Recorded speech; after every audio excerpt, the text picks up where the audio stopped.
So guys, जैसा कि हमने पिछले एपिसोड में देखा कि हाओ चेन अपने तीसरे टास्क के लिए निकल गया था, जहां उसे जांगली मोस्टर मिला, जिसे बड़ी मुश्किलों के बाद हाओ चेन ने मार दिया था और क्रिस्टल हासिल कर लिया था और इसी के साथ अपना तीसरा टास्क पूरा कर लिया था। फिर अब हम देखते हैं कि हाओ चेन जब जिंगयू को अपनी माँ के साथ देखता है तो उसे कुछ समझ नहीं आता। वो सोचता है कि जिंगयू उसकी मॉम के साथ कुछ गलत कर रहे हैं, इसीलिए अपनी तलवार निकाल लेता है और आगे बढ़ता है, लेकिन जिंगयू उसे उठाकर दूर फेंक देते हैं और उसके पास जाकर कहते हैं कि तुम मेरे स्टूडेंट हो, इसलिए तुम्हें शांत रहना चाहिए। लेकिन हाओ चेन नहीं रुकता और कहता है कि मेरी माँ मुझे वापस चाहिए। जिंगयू अपनी तलवार से वहाँ एक लाइन खींच देते हैं और कहते हैं कि इसे पार कर लो, मैं तुम्हारी माँ तुम्हें वापस कर दूंगा। ये सुनते ही हाओ चेन तेजी से दौड़ता है और जिंगयू के ऊपर अपनी तलवार से हमला कर देता है। जिंगयू हाओ चेन को दूर फेंक कर कहते हैं, हाओ चेन क्या तुम जानते हो तुम्हारी कमजोरी क्या है? हाओ चेन कुछ नहीं सुनता और उठकर सीधा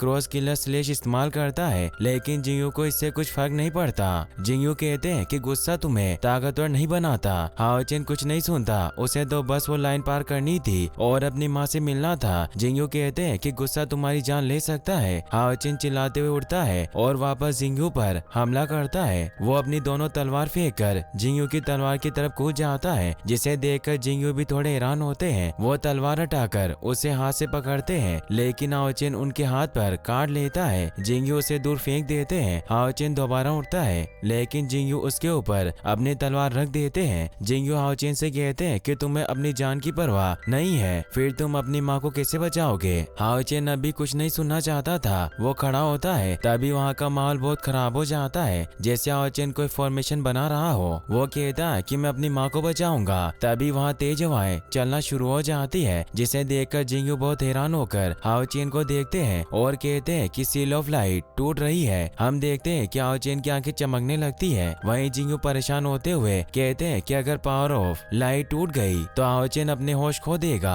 हाओ चेन बहुत ज्यादा तेजी के साथ उस लाइन को पार कर लेता है। जैसे जैसे हाओ चेन आगे बढ़ रहा था, जमीन टूटने लगती है। जिंगयू उसके कंधे पर हाथ रखकर उसे फोकस करने को कहते हैं, लेकिन हाओ चेन उनकी अभी बात नहीं सुनता और उन्हें ही एक मुक्का बहुत तेजी के साथ मारता है। हाओ चेन के अंदर से बहुत ज्यादा एनर्जी निकलने लगती है और वो एक बार फिर जिंगयू की तरफ हमला करता है। जिंगयू शील्ड बनाकर बच जाते हैं और हाओ चेन को बचाने के लिए एक फॉर्मेशन बनाकर उसे रोकने की कोशिश करते हैं, लेकिन हाओ चेन नहीं रुकता। वो उस फॉर्मेशन को आसानी से खत्म कर देता है। तभी हाओ चेन एक बहुत बड़ा एनर्जी का गोला बना लेता है और हमला करने लगता है। जिंगयू से बचने के लिए अपने चारों तरफ शील्ड बना लेते हैं। जिंगयू कहते हैं कि मुझे उसे उठाना ही होगा और वो तेजी से अपनी शील्ड के साथ जाकर उसके सिर पर हाथ रखते हैं और उसे अपनी माँ के बारे में सोचने को कहते हैं और कहते हैं कि क्या तुम उन्हें बचाना नहीं चाहते? ये सुनकर हाओ चेन अपनी माँ को याद करने लगता है और शांत होने की बजाय वो और गुस्से में आ जाता है, जिससे जिंगयू की शील्ड भी टूट जाती है और जिंगयू दूर चले जाते हैं। हाओ चेन के सिर से वो रस्सी जो उसकी माँ ने उसके लिए बनाई थी वो खुल जाती है और वो तेजी से चिल्लाता है और उसके अंदर से इतनी एनर्जी निकल रही थी कि वो आसमान को चीरती हुई पृथ्वी से बाहर निकल जाती है। तभी हम देखते हैं कि वो कार्ड जो जिंगयू ने हाओ चेन को दिखाए थे, उनमें से एक सनस्लेश वाला कार्ड एक्टिवेट हो जाता है। यानी अब ये स्किल हाओ चेन इस्तेमाल कर सकता था और हाओ चेन करता भी ऐसा ही है और कहता है, मैं अपनी माँ को बचाऊंगा। वहीं जिंगयू मन ही मन में सोच रहे थे कि हाओ चेन बहुत तेजी से सीक्रेट स्किल सीख रहा है। तभी हाओ चेन उनके ऊपर हमला कर देता है, तो जिंगयू उसे रोकते हैं और उसे कैसे उठाए यही सोच रहे थे। तभी हाओ चेन के सामने उसकी माँ की बनाई गई वही रस्सी आ जाती है, जिससे अचानक शांत हो जाता है और वो बातें सोचने लगता है। जब उसकी माँ ने कहा था कि यह रस्सी पहली वाली से मजबूत है, वो उस रस्सी को पकड़ लेता है और रोने लगता है और अचानक से बहुत तेज चिल्लाता है। लेकिन इस बार जिंगयू हाओ चेन को रोक ही देते हैं और होश में आते ही हाओ चेन बेहोश हो जाता है। वो जमीन पर गिरता उससे पहले जिंगयू उसे आकर गिरने से बचा लेते हैं। जिंगयू समझ जाते हैं कि सिर्फ अपनी माँ की वजह से हाओ चेन ने पावर ऑफ लाइट को कंट्रोल किया है। जिंगयू बेहोश हाओ चेन से कहते हैं कि आज तुम चाइल्ड ऑफ लाइट बन गए हो। इसके बाद हम हाओ चेन को बिस्तर पर लेटे हुए देखते हैं और उसकी मॉम उसे कहती है कि आज तुम मर भी सकते थे, तुम्हारी सांसें रुक गई थी 1 मिनट के लिए। तभी हाओ चेन की आंख खुलती है और अपनी माँ को देखता है और कहता है कि माँ क्या आप ठीक हो? हाओ चेन आगे पूछता है कि क्या मास्टर जिंगयू ने आपको कोई नुकसान तो नहीं पहुँचाया ना?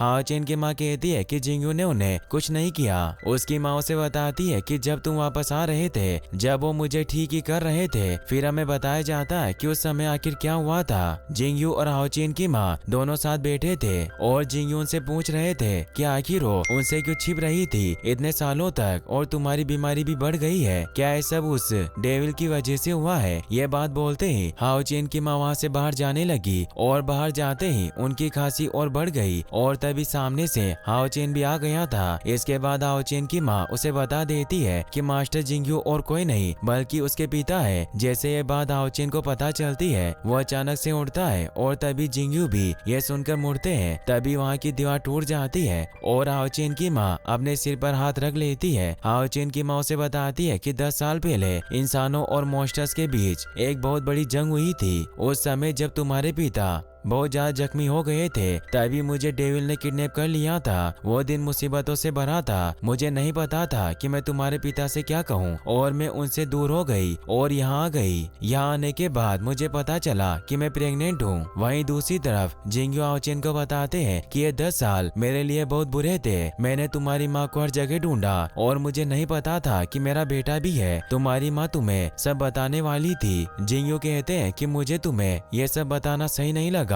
इसीलिए मैं तुम्हारा मास्टर बन गया। हाओचेन अपने पिता के पास जाकर बैठ जाता है। जिंगयू हाओचेन से कहते हैं कि मुझे पता है यह कुछ साल तुम्हारे लिए बहुत मुश्किल रहे होंगे। जिंगयू खड़े होते हैं और तेजी के साथ अपने घुटनों पर बैठकर कहते हैं कि शुक्रिया, इतने साल तुमने अपनी माँ की रक्षा की। जिंगयू कहते हैं कि इस दुनिया में बाई युई है जिससे मैंने प्यार किया है। यह कहते कहते वो यूं रोने लगते हैं। हाओचेन जिंगयू से कहता है कि जब मैंने आपको पहली बार देखा था तभी आप मुझे अच्छे लगे थे, आपने हवा में उड़ाया। मैं आपसे बहुत ज्यादा इंस्पायर हुआ। बचपन से ही मैं बिना पिता के बड़ा हुआ। मैंने कभी भी किसी भी चीज की परवाह नहीं की। जब हाओचेन यह बात बता रहा था तब वो उन सभी पलों को याद कर रहा था जो उसने जिंगयू के साथ बिताए थे। हाओचेन कहता है कि जितना भी वक्त मैंने आपके साथ बिताया मुझे बहुत मजा आया। जो भी हुआ उसमें आपकी कोई गलती नहीं है। आगे वो दुखी होता हुआ कहता है कि मैंने कभी नहीं सोचा था कि मेरे पिता वही होंगे जिनसे मैं इंस्पायर हूँ। यह कहते हुए वो रोने लगता है। हाओचेन जिंगयू से कहता कि मुझे नहीं पता अब मैं आपको क्या कहूँ मास्टर। या वो आगे कुछ बोलता उससे पहले ही जिंगयू अपना हाथ आगे कर देते हैं। हाओचेन भागता हुआ आता है और अपने पिता के रोते हुए गले से लग जाता है और रोते हुए तेजी से कहता है पापा।